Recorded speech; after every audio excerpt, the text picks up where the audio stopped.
Excuse me, son. Could you help me with my bags? The voice was gentle but steady, belonging to an elderly black woman whose dignified appearance stood in contrast to the bustle around her.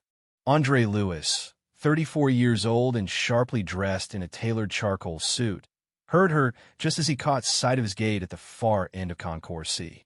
He hesitated, calculating the time. His flight to Chicago already boarding was the linchpin of his career trajectory. Missing it could mean losing everything he had worked for over the last decade. But then he looked back at her. She stood quietly near a column, her suitcase tipped over and a few belongings spilled onto the cold, tiled floor. Despite her composed, demeanor silver hair neatly pinned, her dress simple but elegant, passengers streamed past her as though she were part of the architecture. Not one person had stopped. Andre had been taught his whole life to calculate wisely. The cost, the consequence, the return on investment. This moment defied all that. His mother's voice echoed in his head, "Do right, even when no one's looking." "I've got you, ma'am," he said, changing course and kneeling beside her. She smiled, the kind of smile you don't forget. "Much obliged, young man." These old fingers don't grip like they used to. They picked up the scattered items, sand embossed leather journal, a silver compact, reading glasses in a floral case. When he lifted her suitcase, he noted the luggage tag. "R. Vous. Calvelut." "Chicago?" he asked. "Yes. Though I imagine the gate agents don't care whether I get there today or next month," she replied, her tone light, but the truth behind it unmistakable. "That's my flight too," he said, glancing toward the gate. His watch ticked final boarding. "Let's get you there." They moved quickly, Andre adjusting his stride to match hers. As they neared the gate, a white couple breezed past them and was ushered aboard with smiles and small talk. When Andre and Ms. Caldwell stepped up, the gate agent's demeanor cooled like a drop in temperature. "Boarding is closed," the agent said flatly, not making eye contact. "We've been here." "You saw us," Andre replied, keeping his tone even. "I'm just following protocol." "You were late." As she spoke, another white businessman sprinted up breathless, and the same agent, without missing a beat, welcomed him aboard. Andre's jaw tightened. "You let him on?" He was pre-cleared. Returning from the restroom, the agent lied with bureaucratic ease. "Êtes-vous?" Caldwell placed a hand lightly on Andre's arm. "It's not worth it today," she said softly. Her voice wasn't defeated. It was experienced. Andre stepped back, exhaling. "When's the next one?" 5 hours, the agent said, already turning to the next group. They took seats near the window in silence. Andre pulled out his phone, dialed the firm. Callaway Consulting wasn't just another job, it was the job. Months of preparation, a shot at becoming one of the few black VPs in the firm's prestigious history.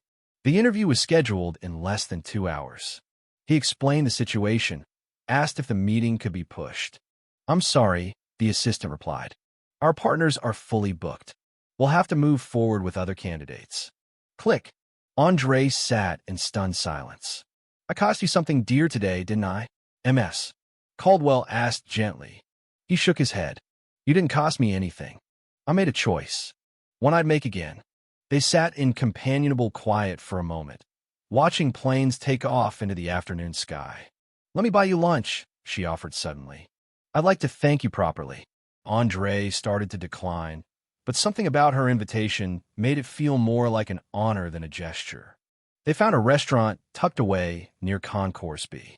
The hostess, a young, white woman, led them to the worst table in the place, near the kitchen and out of view. Ms. Caldwell didn't flinch. "Would you mind asking for a window seat?" she asked Andre quietly. He stood, made the request. "Those are reserved," the hostess said without conviction. "Reserved for whom?" Ms. Caldwell asked kindly. The hostess blinked. I'll check." Moments later, they were at a prime window seat. "You handled that with grace," Andre said as they sat. "I've learned," she replied. "Not all battles require shouting. Some just require knowing your worth." They talked. She asked about his career, his aspirations. Her questions were thoughtful, probing even. She wasn't just making conversation. She was evaluating. You said you were interviewing at Callaway, she said after a while. What drew you there? The reach, Andre answered honestly. They influence decisions that affect entire communities, schools, hospitals. I wanted to be in the room where those decisions happen. She nodded. That's purpose. Too many chase position without it. The check came. MS. Caldwell insisted on paying. As they walked back to the gate, another message flashed. Flight 372 overbooked. The gate agent eyed their tickets. Standby list. No guarantee of seats. Underblinked. We booked this flight 5 hours ago. The agent shrugged. You were among the last to check in. A white family arrived late. The agent beamed. Come right in, Mr. Edwards. Andre stepped forward. This is unacceptable. The agent's smile vanished. Sir, if you become aggressive, I'll need to call security. There was again. Aggressive. The code word. The shield. The threat. MS. Caldwell placed a hand on his arm. Would you mind getting me some water, dear? She said quietly. He did. When he returned, she was putting away a sleek silver phone. Thank you, she said calmly. I believe our situation is about to improve. Moments later, a man in a navy suit with an airline pin approached the counter. Mrs. Caldwell, he said, eyes wide. We didn't know you were flying today. Andre watched the agent's face change from rigid to terrified. I trust this was not your idea of customer service? MS. Caldwell said, her voice calm but cutting. Of course not, the man stammered. Let me escort you both personally.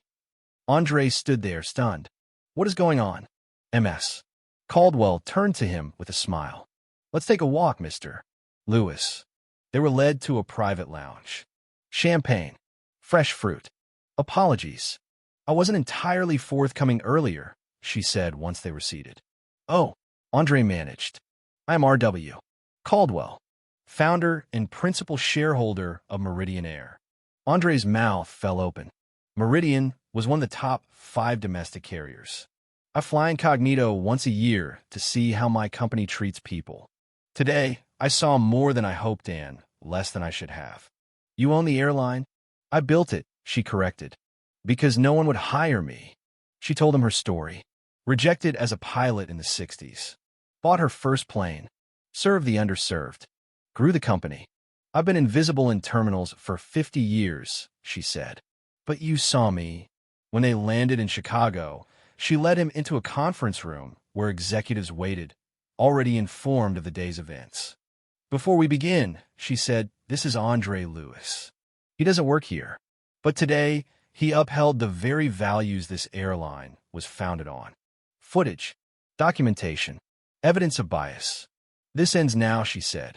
Policies were overhauled. Staff retrained. Discriminatory employees let go. Then she turned to Andre. You were headed to an interview, she said. I'd like to offer you something more meaningful. What do you mean?